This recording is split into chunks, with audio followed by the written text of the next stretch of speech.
और फरीदाबाद में श्री राम नाम की अलख को और मजबूत करने के लिए राम रथ यात्रा का आगाज किया गया। श्रद्धालुओं की भावना को देखकर क्या कहेंगे?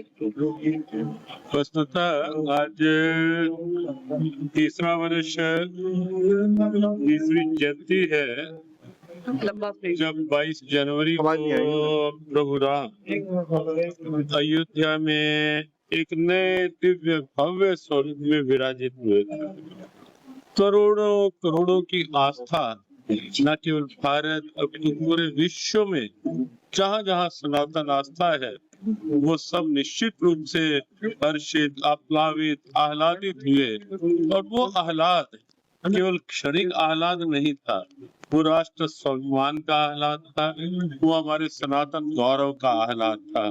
और वो विश्व को ये बताने के लिए था कि राम केवल अयोध्या के लिए नहीं और राम केवल अयोध्या वासियों के लिए भी नहीं, राम सबके हैं, सबके राम, सब में राम। और यही कारण है कि अयोध्या में जो राम मंदिर भी निर्मित हुआ वो केवल मंदिर के रूप में ही नहीं, और जो लोग प्रश्न करते थे कि मंदिर की बात, केवल मंदिर की बात नहीं थी, उस माध्यम से प्रभु राम के आदर्श, प्रभु राम की परंपराएं, प्रभु राम की प्रेरणाएं, प्रभु राम की अस्मिता, प्रभु राम के भीतर का भारत माटी के प्रति एक स्वाभिमान, वो जन जन की एक प्रेरणा बने।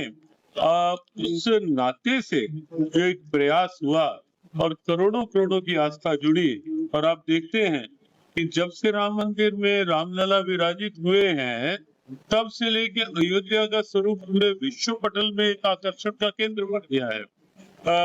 व्यापारिक दृष्टि देखें, आर्थिक दृष्टि देखें, सामाजिक समरसता की दृष्टि देखें, सद्भावना की दृष्टि से देखें।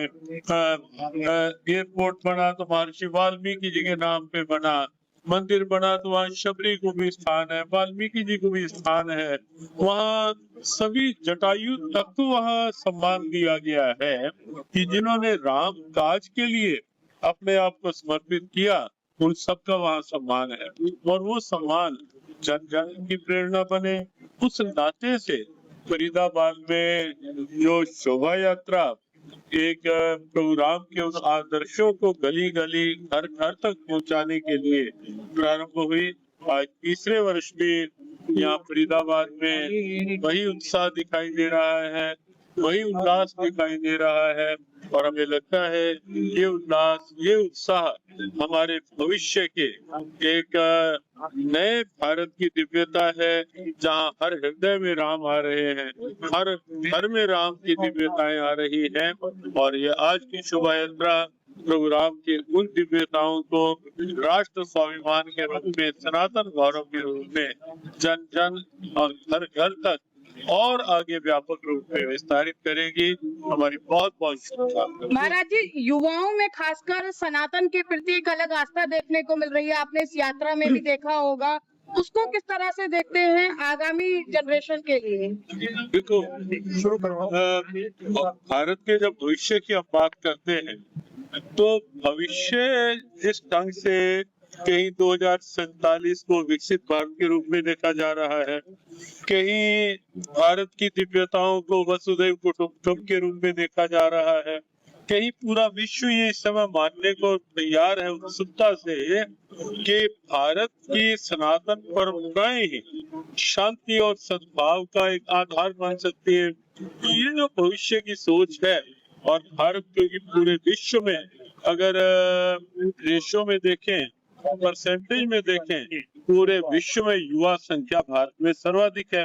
तो जब युवा जागृत होगा, युवाओं में अपना सनातन गौरव, राष्ट्र स्वाभिमान का भाव होगा, युवा राम के आदर्शों को आगे रखने लगेंगे, तो वही वह समय है जब भारत भविष्य में केवल युवाओं के भविष्य के लिए नहीं, केवल भारत के भविष्य के लिए नहीं, पूरे विश्व के भविष्य के लिए ये बहुत उज्जवल, बहुत सार्थक और बहुत व्यावहारिक सा एक उत्साहवादी संकेत है युवाओं का ऐसे भावों में। राजन जी और उनकी टीम के प्रयास को लेकर क्या कहेंगे? अयोध्या की झलक मिनी फरीदाबाद नजर आ रहा है। हाँ, निसंदेह राजन और उनके सहयोगी जब हमारे पास आए, मकसद ये है कि समय इतना अधिक व्यस्त था लेकिन ये तो बस अच्छी बच्चे बन के बैठ गए कि हमें इस बार तो आपको लेके चलना ही है। तो निश्चित ये उनका उत्साह ही है जो इस रूप में यहाँ दिखाई दे रहा है। और इस प्रकार के जब उत्साह होते हैं तो निश्चित सद्भावना, समता, समरसता की एक दिव्यता, राष्ट्र गौरव का आधार। हमसे जुड़े रहने के लिए हमारे YouTube चैनल को सब्सक्राइब करें और नई वीडियो की नोटिफिकेशन के लिए बेल आइकॉन को दबाएं। अगर आप ये वीडियो Facebook पर देख रहे हैं तो लाइक जरूर करें और ज्यादा से ज्यादा शेयर करें। धन्यवाद।